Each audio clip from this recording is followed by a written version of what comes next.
Hello, everybody. Welcome back to this week's episode of the Rest Hold Podcast, episode number 78, brought to you by me, Tanner Fred, co-host Zach Foreman. Unfortunately, Zach cannot be joining us today. He's on vacation for his birthday, so, wishing him the best. Hope he's having a good time. But, a lot to talk about this week. This episode is going to be almost, I think, 100% outside the ring stuff, so not a whole lot of on-screen stuff, because there's a lot going on outside the ring. So, earlier, or the end of last week, there were some rumors about Vince coming back to WWE, taking a spot back at chairman, and those ended up being true. I believe that did happen, and now Vince is looking to sell the company, and there's been some potential buyers. So, a few days ago, there was rumors that WWE was being sold to the Saudi Arabian investment fund or something like that. Some investment company in Saudi Arabia. So Saudi Arabian investment or whatever it was would be the sole owners of WWE, and that would be moved to a private company as it once was. To explore that avenue briefly, a lot of people were concerned they would get rid of the women's division. They would get rid of they'd put dress codes on the women, because, their religious beliefs and all that stuff. And while I understand that being concerned, I truly don't believe that would happen. Because I feel like for them, it's more about, in their, on their, land and that kind of stuff, is to follow these rules. And, as a business company, you still do have to understand that, other places are different. And these women aren't of the religion that your country is, the main religion in your country. So I think to do that would be a little bit over the top. They would receive a lot of pushback. I think they would lose a lot of money if they did something like that. So I think it would be more... I actually don't know how... I think maybe some superstars would be pushed differently. But I don't think the women's division would be getting rid of. I don't think they would make the women wear the t-shirts and stuff that they do when they do Crown Jewel and that type of event. So I think that is something people jumped the gun a little bit on. I think while, their beliefs they're very devout in their beliefs, they are still businessmen and women. They do understand they do understand that cultures are different, and then I don't think they would impose that kind of restriction on the women's division here in the United States and, wherever else WWE travels to, unless it was, again, in Saudi Arabia or something like that, and then the similar rules that we've seen from other events like Crown Jewel and the Chamber would apply. But no, I don't think that would be that big of a deal. I would be interested to see really how the product changes, if it even would change that much. I'm sure it would change a little bit, but I don't think you would see a massive difference. Maybe a difference in marketing more than anything than you would actual on-screen product.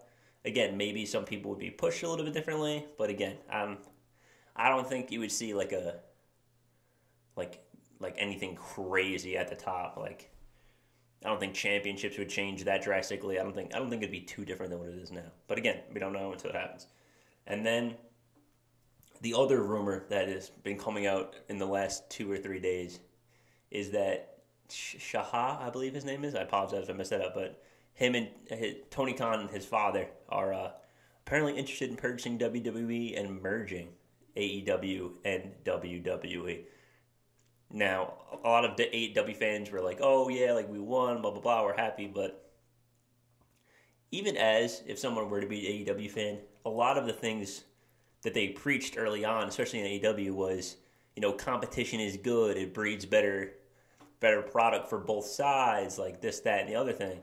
So to have, again, we go from the WWE monopoly, which a lot of people were upset about, why a lot of people liked AEW. You're just moving that into now AEW monopoly. And people can say, well, Tony treats the talent better, and the talent can do what they want and have fun with what they want. And I saw one Twitter person say that, oh yeah, we can, instead of having NXT, we can have a full Ring of Honor show on Tuesdays. And to that point, there was a reason Ring of Honor got purchased. They weren't, if you're doing well, most of the time you don't get bought. Again, that's not really how it works typically. while Ring of Honor wasn't struggling, perhaps, it wasn't doing great. If you think that Ring of Honor will now do well on weekly television, you're insane. They just don't have that kind of backing. They don't have that kind of support. They don't have that kind of fan base. They're not going to do bigger numbers than than NXT was, because as whether you like NXT or not, it has the WWE, logo on it. So people would just watch it for that, or people will at least tune into that. Someone's going to see Ring of Honor, have no idea what it is, and probably not watch it. So if they do end up buying WWE, I don't think that's a good idea. I don't think that's anything they had. Just a Twitter post I saw and thought it was an interesting topic to talk about. But again, it would cause a lot of problems. Number one, we would have now five shows, technically. Depends on how you want to do it. But you would have 5 time slots of television to put wrestling on. And to do that all in the same company is a lot of wrestling. That's a ton of wrestling. It's like what? Raw's 3 hours, NXT's 2, that's 5. Dynamite's 2, 7. That's 10 hours of wrestling a week. Like that's a lot of television to watch, especially if it's the same brand, similar stories. And again, you'll have a huge roster now, so you could obviously break it up. Like you could have 3 or 4 brands, which honestly would be very interesting. But I don't know if this is a good idea. And I know a lot of people saying, oh, the talent can do what they want and they'll have more fun and this and that. But like, is that really true? Like, it depends on what your talent's looking for. Some of your talent is looking for championships. And you don't have that many to go around. There's like, 3 in AEW? And they already have a pretty big roster as is. They've had, 4 or 5 AEW champions ever? Like, I don't know how many TNT champions they've had, not that many. Atlantic, they've had 3, maybe 2 or 3. Like, they don't move the belts that often, which is a good thing in some senses. It's a bad thing in other senses. But, I don't know. To have that big of bloated of a roster with, you'd have to greatly expand your company. And while Tony Khan might be like a more fun boss, he's not the best booker. A lot of their matches rely on the shock factor and, the spots and the blood and the gore. And that's kind of their big selling points. And I'm not saying that WWE can't do that. A lot of them can. But that's not really the type of wrestling WWE offers you. WWE is more of a show. It's more of a storytelling type thing. The story matters more than the match often. Where in AEW, the match matters more than the story a lot of the times. So I'm not sure how that transition would work. If Vince would even sell to them.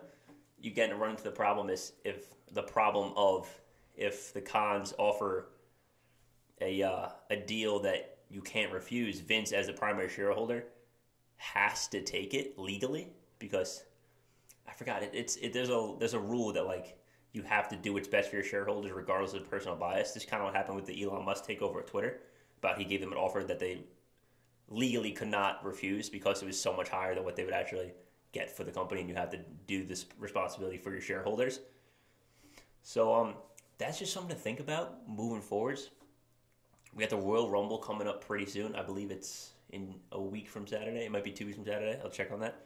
But this is going to be it for this episode. Just kind of want to give you an update on what's going on outside the ring in WWE, how this all could shape out, what we could see happen here. There's a lot going on, and it'll be an interesting story to follow if they even do sell, which it seems like they're going to, who they sell to.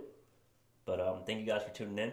Like and subscribe down below. Comment. Let us know what you think would happen if there's an AEW WWE merger. Who would you be likely to? Would people be cut?